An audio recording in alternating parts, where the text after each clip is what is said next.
So, ladies and gentlemen, I will be very excited to have conversations with new and old. It keeps going on. But if you could please take your seats just so that we can try and stay on time today. Thank you very much.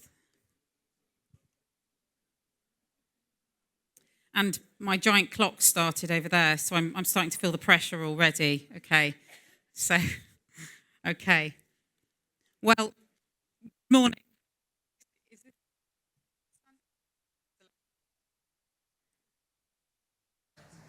Do you want to turn the lectern on? Yeah, okay. So good morning, salam alaikum, and thank you, shukran, for attending here today and being part of such what already has been so inspirational and will continue to be a fantastic day, celebrating everything that's women's sport and the future that is ours to develop and ours to take hold of. I'm afraid, I'm quite okay with speaking to people in front of people, but I don't think I have ever had to follow 2 HRHs and 3 members of the House of Lords. So thanks, Tara and Laura, for putting me on first. I'm afraid my imposter syndrome is not going to improve once I introduce you to the amazing panel members as well. But, I'll give it a go at the start to introduce myself. I'll sell myself well to you. My name's KATY STORIE. I'm the Director of Sport at Newcastle University.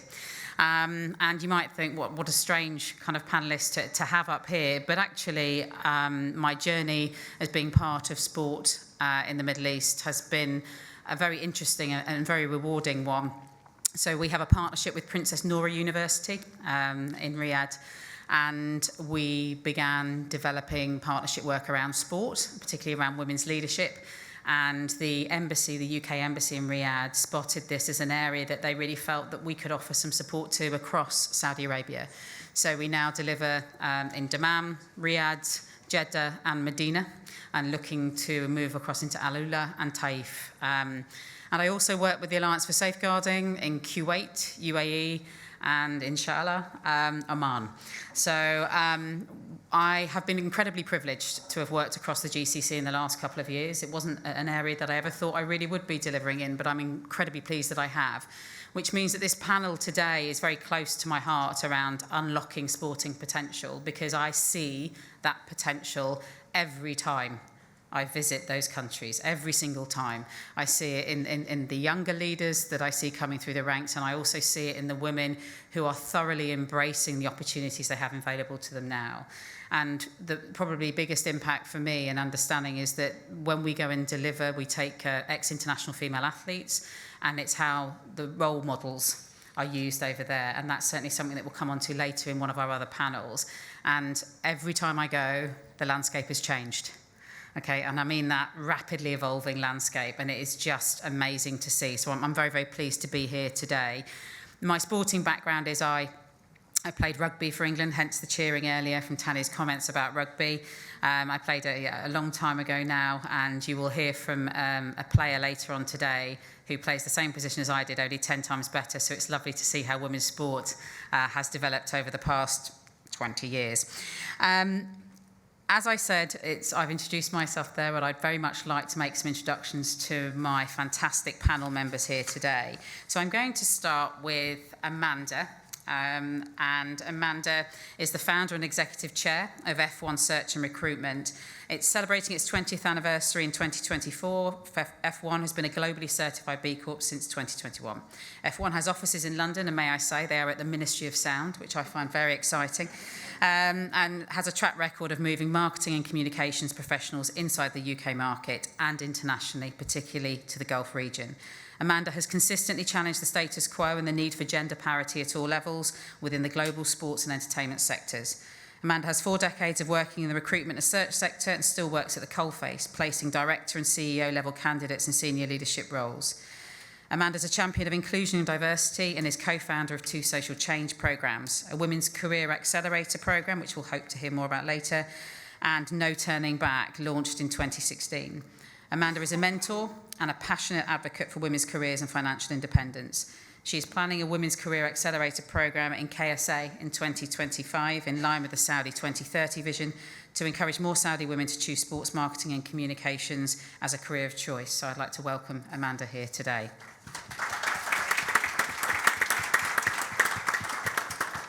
moving on to NADIA SHAHRESTANI, who will feel very at home here, as she's the head of stadium revenue for Chelsea Women here, so this is home from her.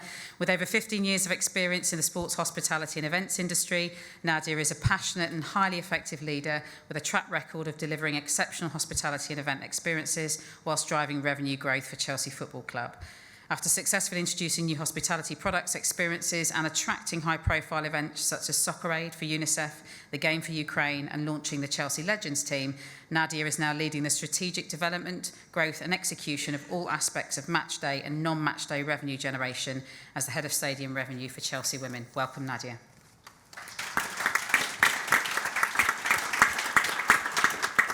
And THAYER joined WASSERMAN, one of our main sponsors today, so thank you very much, THAYER, for being here, for the support that WASSERMAN's provided to us. She joined in 2011 and currently serves as Executive Vice President for the Collective, which exists to advance the power of women in sports, entertainment and music. Since the launch in 2019, she quickly built a multi-million-dollar consultancy and brand, making the Collective an industry thought leader. As part of the Collective, LAVIELLE spearheaded the formation of the Collective Marketplace in 2021 and Collective Think Tank in 2020, first of its kind innovations for women in sports. Prior to the launch of the Collective, she led talent marketing and operations across Wasserman's talent representation groups. She was responsible for the sales and marketing team, which supports Wasserman agents in their ability to monetize their clients. She was also previously Wasserman's EVP for Corporate Growth and Development, helping to open Wasserman's office in Shanghai, and led the company's brand retainer portfolio, working with global clients, including Microsoft and American Express. Welcome, Thayer.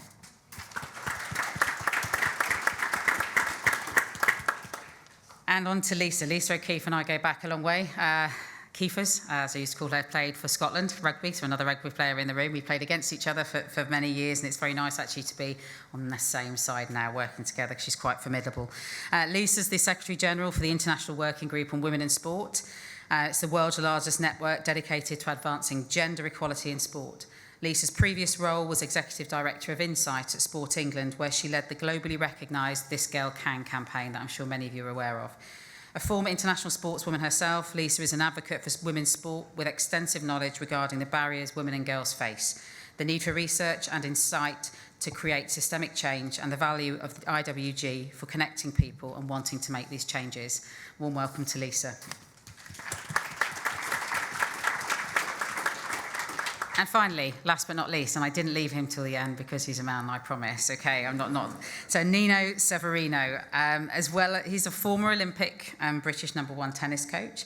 As well as spending 10 years on the WTA Tennis World Tour, NINO has also held the role of program manager to official EIS world-class athletes, Olympians, and professional athletes. He's proved himself to be a prolific program creator, working with and for Manchester United Football Club, UK PGA, LTA, England Cricket Board and the Association of Boxing, to name but a few. Nino now dedicates himself to the Elena Baltaccia Foundation as the chairman, delivering sporting, education and wellbeing opportunities to thousands of school pupils. He also commits himself to supporting coaches, parents and athletes, finding solutions to support performance and wellbeing. Welcome to the panel.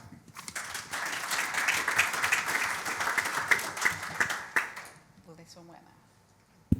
I can actually face you when I'm asking you the questions. So later on today, there is a fantastic panel of inspirational women talking about their athlete sporting journeys and how role models play such a critical part in engaging young women to pursue their dreams. So in our session, we're hoping to delve into the broader role of women in the sports sector and their impact off the pitch. So I'm actually going to start with Amanda. So, Amanda, tell us a little bit about F1 and your experience in progressing women into those senior leadership and organisational positions. Thank you very much, Katie. Well, a couple of points I wanted to make before I started was, first of all, the executive search sector, my sector that I've worked in for nearly 4 decades. And in the sports sector, specifically in the executive search sector, it is still very dominated by men at the top. I'm one of the only female executive search consultants, and I've always been really surprised about that. But I remember when I first went to the first ever, I can't remember, it was SoccerX, I think, and I was pretty much the only woman in the room, going back 25 years. It was really tough to break into quite a male-dominated sector. So I think that's just pause for thought. how many female executive search consultants in the sports sector do you all know? There aren't that many of us. So my own sector needs to work a lot harder at attracting more women into the sports executive search sector globally. The second point, and I did have to Google search this twice actually to just sense check it to make sure it was right. But in the top 6 sports globally and representation in this country, all of the CEOs are men in 2024. So we ask ourselves why. And you know, I've worked in the sector for it's nearly 4 decades, and I started my career running a temp desk, and one of my big clients was IMG. Now, IMG, to work there, you probably had to speak 2 languages. You definitely had to go to private school, and you definitely had to have a personal income because you had to support yourself financially to be able to do work experience there. And when I was placing girls there, women there, desperately trying to get more women into IMG, into those in commercial roles and legal roles and the pointy jobs that will get them to the top, I was told, well, you can put them into hospitality roles and you can put them into events roles and give them a bit of PR and marketing, that'll be fine. Wait 10 years and they'll have babies and they don't need to work anymore anyway. Because women's careers are actually far more squiggly than men's. Men's tend to go in a kind of our organisations have been built around a linear career, and women's careers happen to be more linear, especially if they choose to have a break, however short it is, to bring up a family. And it's only been fairly recently, really, or the last decade, that we've seen women come into what I call the more pointy end of the sports career, into finance, into commercial, into sales, into operations, into governance roles, which are really important roles for them to get experience in, because if you look at the board of any organisation, most people have come up the commercial route or a finance route. And if women are getting siloed into these slightly less commercial, less finance-orientated roles, it's very difficult for them to break out and then move in and get on. I can see women nodding in the audience. So we actually need to make more of an intervention much, much earlier. So I can think of 2 Premiership football clubs. There are probably more, but I can think of 2 that I know the women there very well, who are both commercial directors. Number 1, they were very, very strategic about their career development. One was started in brand marketing, but got into a commercial role at a football club very early on in her career. And the other one was in B2B sales. And this is at a time where Premiership football clubs were setting up their commercial teams, and they actually hired people in from B2B sales backgrounds, commercial backgrounds. And she is now the Chief Revenue Officer of a Premiership football club. It's only very recently, the last 6 months, COO of World Rugby is a woman. And she came from a banking background. And if you look at her LinkedIn profile, there is nothing about her career before she moved from banking into sport.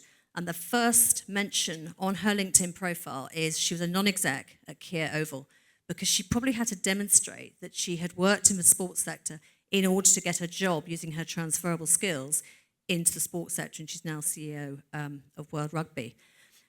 So things are changing, but it's been very, very slow in the UK. And in order for us to really accelerate women's career development in the MENA region, I think there are a number of things, and we're going to be discussing these, that we need to do. But number 1 is we need to open up those career pathways for women much earlier. We need to be speaking to them in their teens, in their 20s, in their 30s, and then in their 40s, particularly if they're athletes that are then segueing out of a professional career in sport into the wider sports ecosystem. We need them to be aware of the career paths, but much more importantly than that, we need them to be aware of the skill set that they need to be acquiring along the way. We need to have programs where young women are coming into our organisations and they understand and they know how the importance of getting commercial, sales, operations, governance and finance skills, because that's the only way they're going to break through to the very top. Now, there are 2 men in really senior roles in football, one at the Premier League and one at the Football Association. I know them both during their careers. Very strategic about how they developed their careers. One came from brand, sports brand in marketing. The other also came from marketing, but they got commercial skills very early in their careers segued their way through to the top. So we need more intervention much earlier. We need to recognise that women have squiggly careers, and that's a whole other subject, than men. And we need to do a lot of sponsorship and mentoring of women through their careers. And we need so many more role models at the top. And please, let's get more search consultants like me, because I've been a very lone voice for a very long time, and I can't tell you how influential we can be when we're sitting down talking to CEOs and we're asking them what their plans are, what their quotas are, what their targets are to get more women across senior roles in their organisations, and the time frame from when they're going to do it. Because someone spoke to me earlier on about talent mapping. Come and talk to me about talent mapping, because there's so much we can do to ensure that our women get on and into the very top jobs. Thank you. Thanks, Amanda.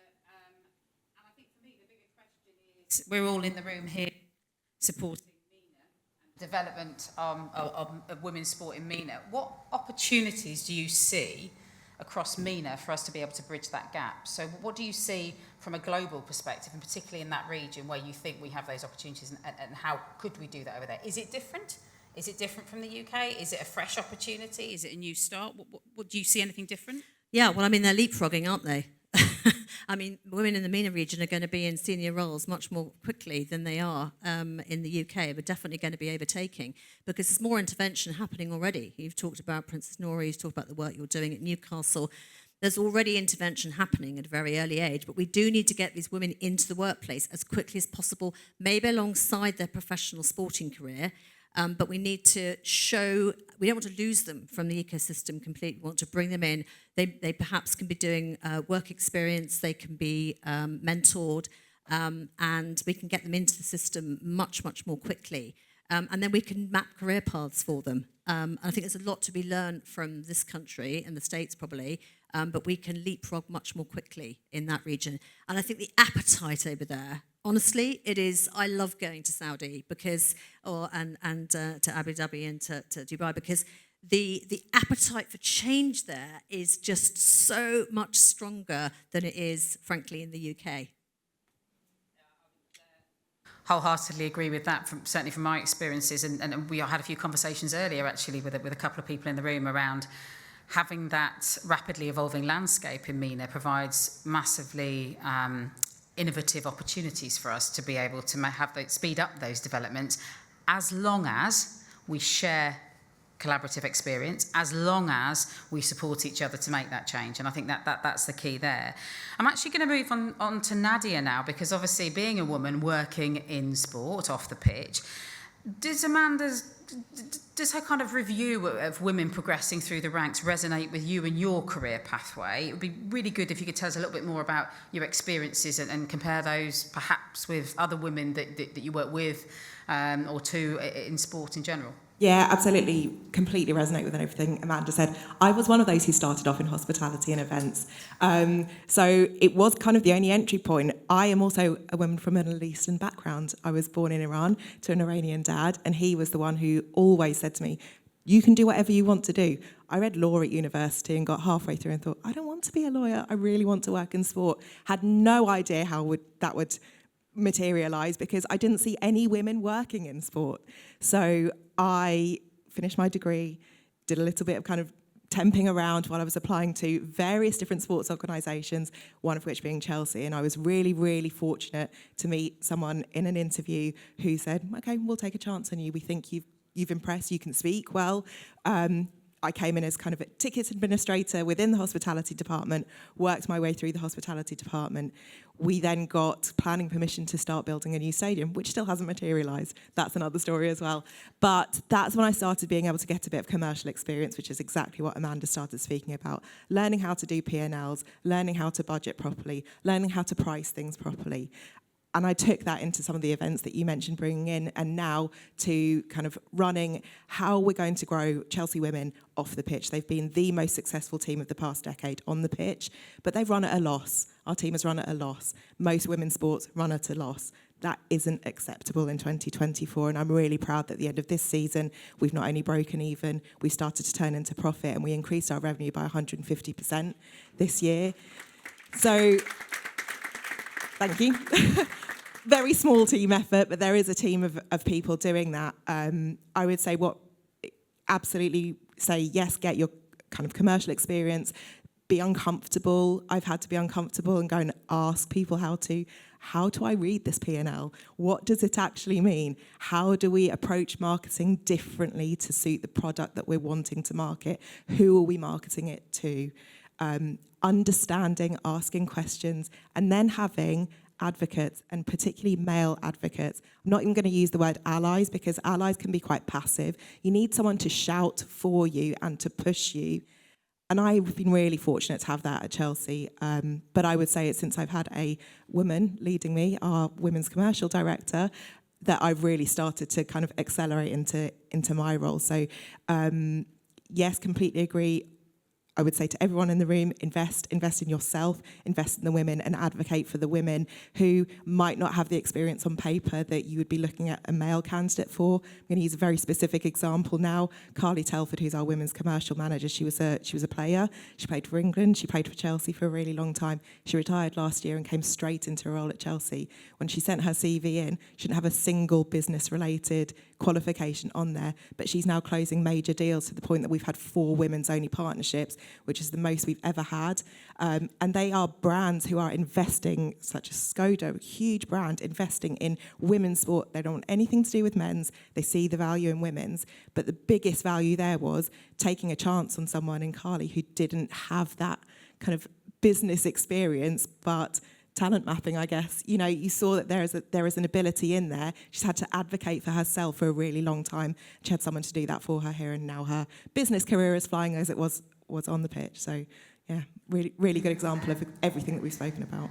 Absolutely, and having...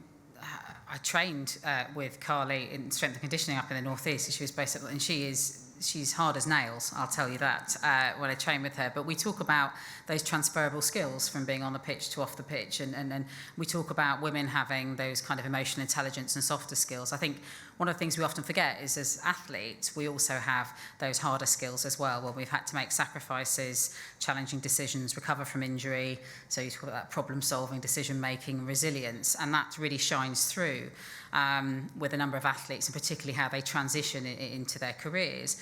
And I think with that, we're going to move on to THAYER, because this development of skills that women need to kind of break into those roles off the pitch and yes, progress into those senior positions is something that you work closely on within your role representing female athletes in WASSERMAN and supporting their long-term careers. It would be really interesting, I think, for all of us here to understand a little bit more about the work of the collective in that space. Yeah, sure. Is this on? Hello. Okay. Little jet lagged, so I can't even hear myself right now. Yeah, thanks for having me, and it's a pleasure to be here and to be with all of you. So the collective was born out of essentially our desire at Wasserman to take the best of the work that we've done over 2 decades with women athletes, and the best of the work that we've done with our brands and rights holder clients over 2 decades, and to be able to leverage all of the strengths and knowledge that we have to advocate in the world for women as athletes, as executives, as musicians, as women coming up through the system in any which way. The way that that's materialized is really in 2 ways. One is that we are part advocacy, so we spend an enormous amount of time and resources dreaming up and thinking about the questions that we need to ask and solve for in sport that help set businesses up for real rationale to invest. So we do an enormous amount of research and insights around women in sport in particular. Everything that looks at the intersection of women and race, women and yoga pants and how they like to wear them, women and retail, women as athletes, women as whatever. We therefore started a think tank of 23 universities. We can't wait to talk to you guys. That really come together on a monthly basis to talk about this research and insights. And that really helps us drive rationale for advocacy, to give people the reason and the talking points to say, no, this is why it's important to hire women. It's important to make sure that we're paying them equally. This is why the return on investment for your a dollar spent in sports is worthwhile. So we spend a lot of time doing that. The other part of that is really then this kind of advisory services and content space that we've gotten into. And that is born out of the existing business that we do as Wasserman, which lives within, the brands and properties consulting space, essentially. And that's everything from how do you create strategies, negotiate partnerships, value them, create, activations, content plays, advertising that runs on the Super Bowl, Facebook's marketing on TikTok, how do you measure it? All what we do is we sit alongside of our colleagues and look at how do we create tools and services that specifically look at that through the gendered lens. So what do I mean by that? Like, we come up with ways to value women's sports clubs. We say, if you're selling these assets, Chelsea or Chelsea men against, and you probably have the same sales team that's calling for both, how do you actually create premiums on your women's club that gives you a little bit of a rise so that you're looking at higher value? It's defensible math that you're able to show a brand and the brand is able to understand it, but it gives them a little bit more oomph in the sale, and that really comes down to fandom, passion, loyalty, brand premiums, things like that. We also do, other types of services, advisory groups, and things like that. When it comes to athletes, part of the challenge for athletes, for women athletes in particular, is that it's, being an agent is a very transactional business. And when you're representing a woman, you don't make as much money because we're paid a fraction of what the men are paid. In fact, we're paid, I think you have a slide, but 21 times less than men. Opportunity, there's some really eye-opening stats through Wasserman's data and insight, and I think hopefully we've got them on the screen now, a couple of slides for you to talk through to back up on this, but I wanted to share that with people. It's fascinating. Okay, so these are just a bunch of numbers to walk you through. So men in across a sampling of global sports are paid 21 times more than women on the field of play. Okay, to be expected, right? Women's sports also have a runway of, on average, 25 years less than any men's. That's being nice. So if men are being paid 21 times more than women, that means women, the bottom stat under that is that women have to make 82% of their income off the field of play. So they have to work a full-time job trying to be a full-time athlete and then go make 82% of their income. And in order to do that, they have to really create these relationships with women's sports fans. And women's sports fans generally are more loyal because they have to work harder to be a women's sports fan. They have to work harder to watch it because it's not on television all the time. They have to work harder to go see it because it's not advertised all the time. They have to work harder to buy merchandise because you never can find that. It's just harder. So these relationships that these women athletes have developed with their fan bases, particularly through social media, is super important to them. And because of that, they're driving 2 times the engagement than men athletes, which means that translates into loyalty from a brand awareness and brand purchase intent, right? 54% more brand awareness and 45% more purchase intent from these women athletes, which is a big deal when you're selling an athlete like these agents are. The other 2 stats on this slide are really looking at, there's a stat out there that says, less than 4% of all media coverage is given to, of sports media coverage is given to women's sport. It was a very kind of older methodology, I would say, that was born in a time when there wasn't social media. And so we felt like we needed to update the whole methodology and looked at what really does coverage mean. It's not viewership, it's coverage. Who's talking about women's sports? So we went in and looked at 1.2 billion lines of data, and it turns out it's closer to 16%. Okay, well, that's better, but it's not great, right? Here's what we found, though, and this was in America. Here's what we found. We found that, the differentiator for America is that we have Title IX.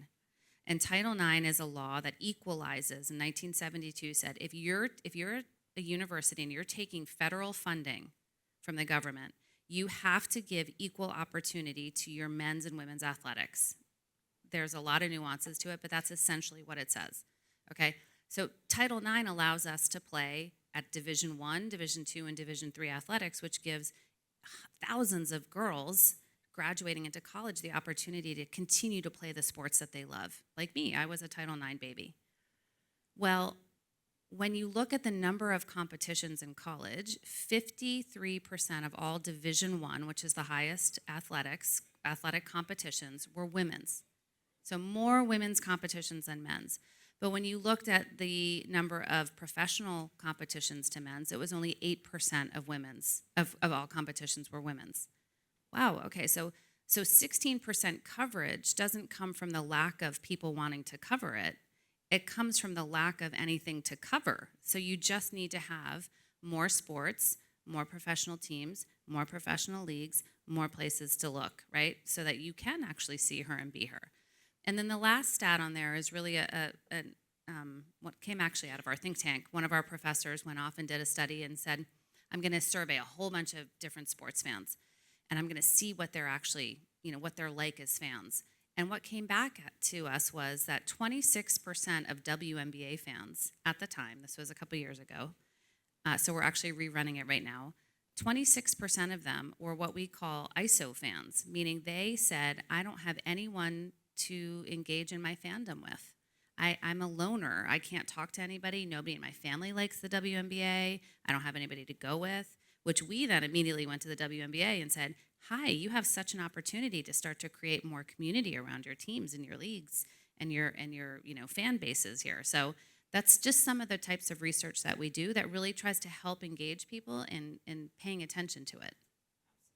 Absolutely, and you mentioned there about that kind of upvaluing of the women that you work with or women in sport. You talked there a little bit, we talked about athletes before. Is that solely a focus on the athletes themselves and getting them, upvaluing them as individuals, or is it about, do you work also externally with sort of key stakeholders and investors and employers around upvaluing women in sport? It's everybody. It's really any. I mean, we certainly look at women athletes and how do we continue to arm them and their agents and their managers with the opportunity to continue to drive value for themselves and help them graduate if they want to into new realms, if they want to become creative directors or journalists, or they want to lead a company, then we help try to create pathways for them. In terms of the tools and services, it's actually largely for rights holders and brands, because brands, everybody wants a brand dollar. The athletes want the brand dollars, NADIA wants the brand dollars, everybody wants the brand dollars. Because those are the ones going into the fans, houses. And so if we want the fan dollars and the brand dollars, then we need to create rationale by which it makes it appropriate for those brands to invest in athletes, in the clubs, in whoever is selling, essentially. And I think on that, when we talk about those challenges, and I know that much of that research is US based, but also we do generally look to the US, and we do. I think that's kind of where could women's sport be, particularly from a visual perspective, whether it be at college level or whether it be from a professional level. But coming on to you, Lisa, I mean, being part of IWG and being such a large global organisation, you'll have seen this sort of shift in the value of women's sport taking place in at a different pace with different priorities, different challenges, but often some shared, I should imagine. But it would be really good to hear from you the sort of key learnings that you could share with us from around the globe, if you like, that we can all then work together to best support that development. So I think, as you say, there might be shared challenges, but there are shared learnings as well. Yeah, I mean, it's quite an interesting challenge when you work in this space, because I'm going to say to everybody in this room today, sport has the power to reach into communities and make change happen. So use sport, right? Back sport, invest in sport. But I'm also going to say, but sport also has to be prepared to change in some ways. And, don't let that put you off thinking that sport is a tool to use for change in society. I mean, the first thing I would say is progress is happening. And we've already heard today on this panel, we've already heard from previous speakers that change is happening at different paces around the world. And I've personally witnessed change that's happening across the MENA region. But it definitely is happening at different speeds.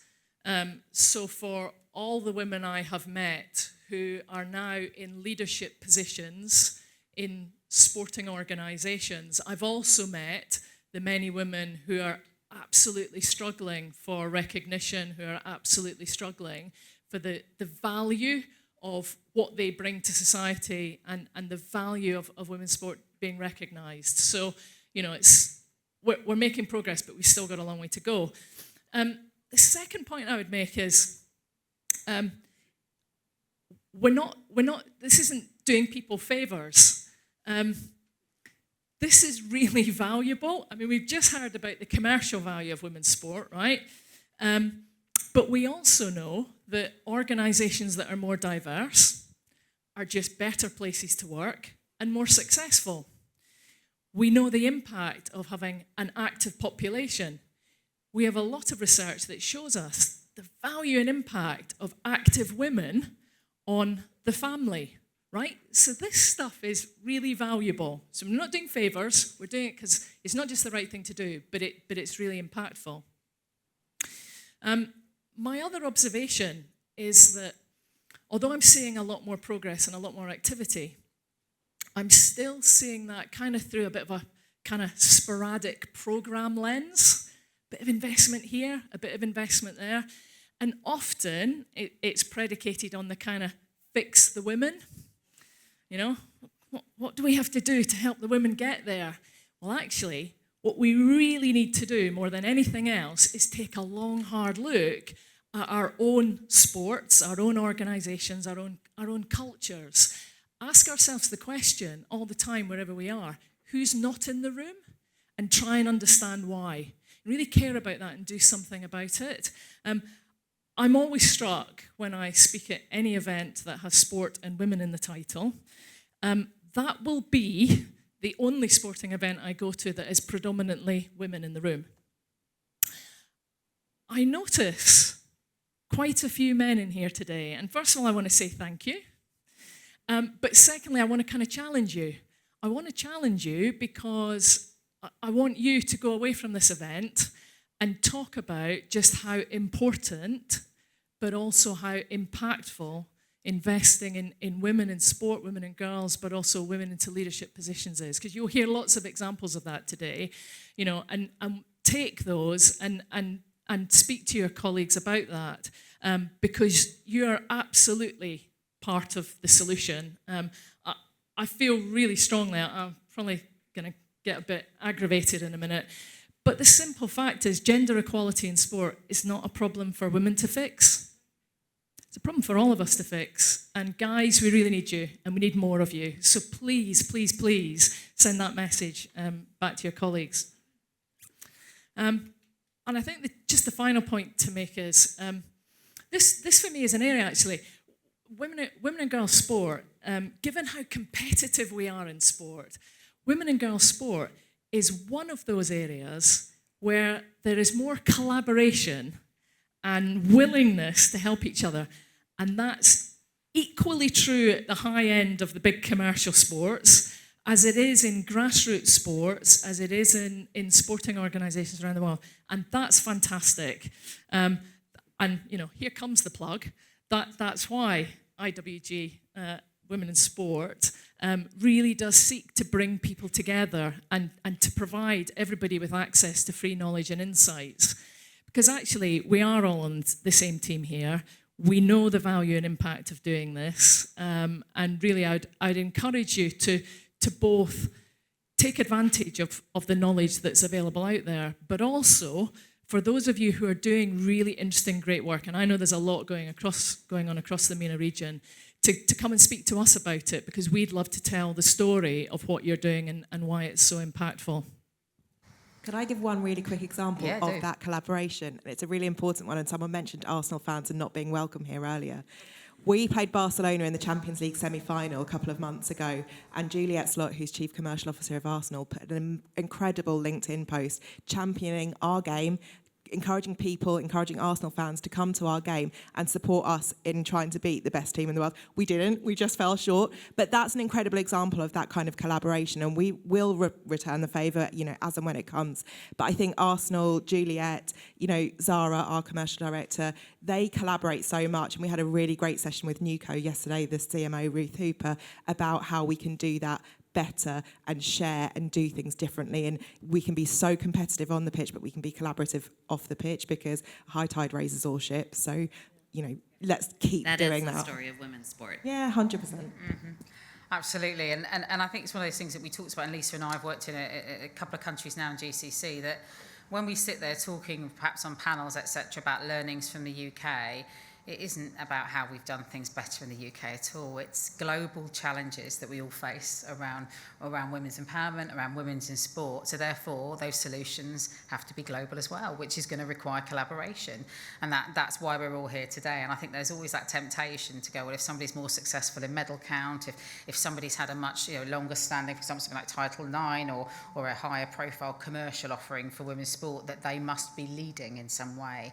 And I think some of the experiences that I've certainly had in the GCC, it's definitely not the way. And I wanted one example I just wanted to give, and I don't know if he's here today. Ali Al-Jajani is the president of the Saudi Rugby Football Association, the Rugby Football Union, and being an ex-player myself, we connected really well, and he had a session with Sonny Bill Williams coming in. If you know rugby, Sonny Bill Williams is an absolute legend of the game, multiple world champion, etc.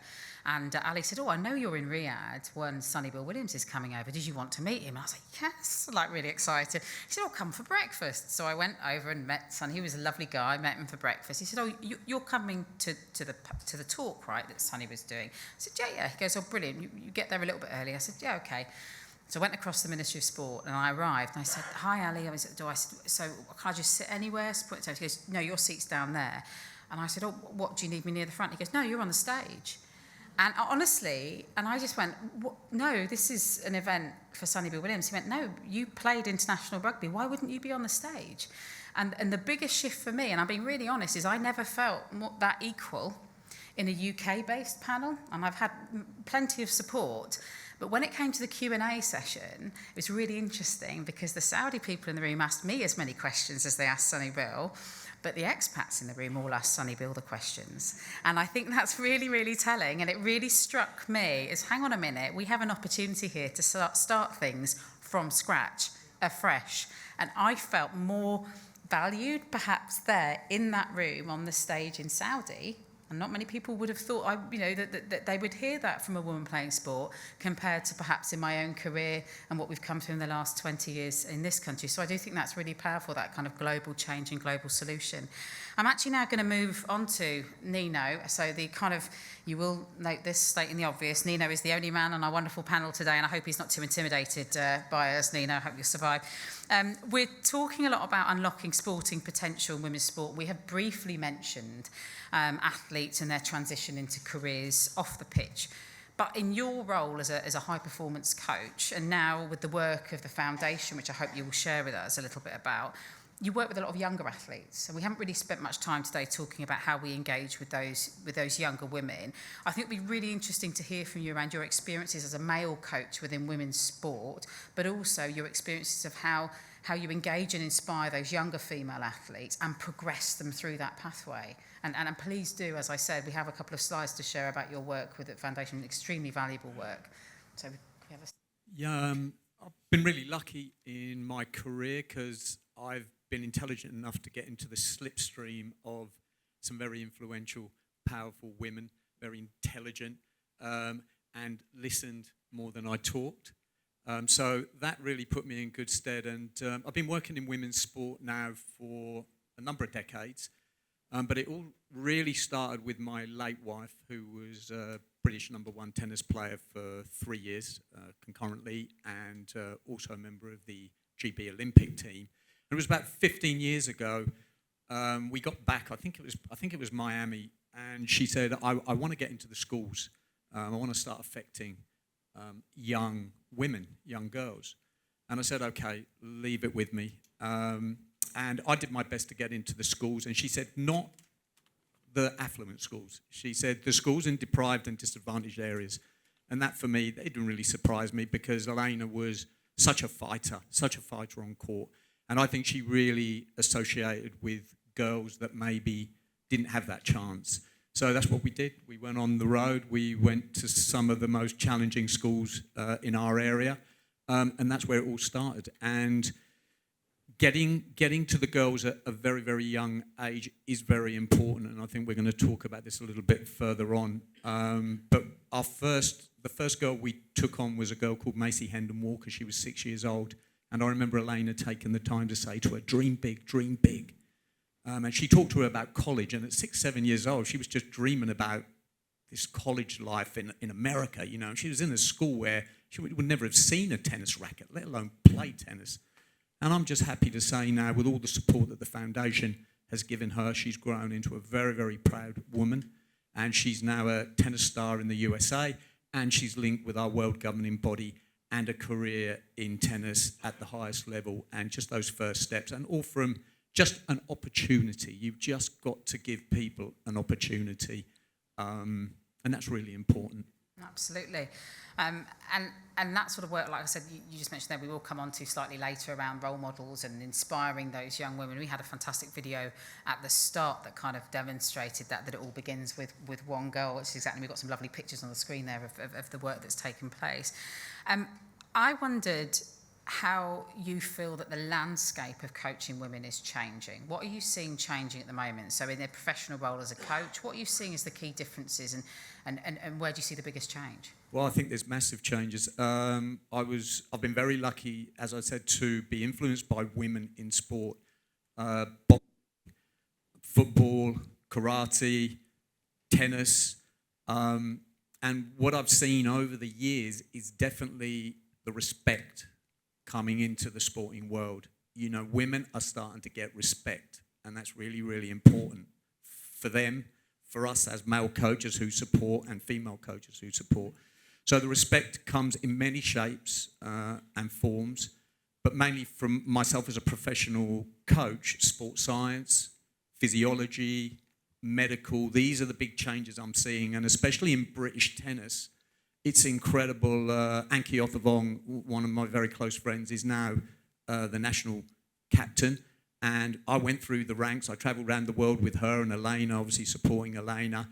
And the difference now in terms of sports science, physiology, medical is so important. And also the specification in terms of the medical sphere. I mean, we know now that 75% of ACL injuries is female.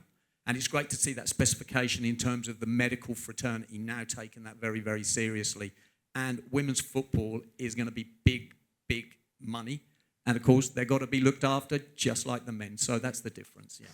And I think on that, when we talk about how different regions in the world can progress things at different rates and not just play catch-up, actually become leaders very, very quickly because of the failings in other areas, despite the length of time we've had in being able to deliver performance sport, is research. So, I mean, Lisa, you might know the stat better than I do, but is it less than 10% of all research around sport, so sports science research, is about female athletes? And yet, when we talk about now trying to bring around a balance of numbers of medals being won at the Olympics, it was higher for the women, so you might know more about that. Actually, I mean, just saying that, I actually recounted that to somebody the other day, and it's 8%. So 8% of all sports science research has specifically focused on women and girls, right? Because I guess the assumption up until now is that women are just little men, so we'll just do the research on the men and apply it to the women. So I said this to a leader in sport, and his response back to me was, "Oh, well, that's obviously, Lisa, because fewer women play sport." He was very brave, because because what then came after that? But these are the kind of perceptions we've got to get across. That, you know, there are lots of reasons why there's less research on women and girls in sport. But that is an area we have to invest in now. And again, for those of you that are working in sport, I know many of you are already on that, but if you're not, that's an area you really do need to look at and start investing in, because that's where some of the big gains will be made. Both in terms of elite performance, but also in terms of just keeping your population active, which of course is what we all want. No, absolutely, couldn't agree more. And I think, I mean, looking at the clock is just right there. Okay, so and I know we're running slightly late.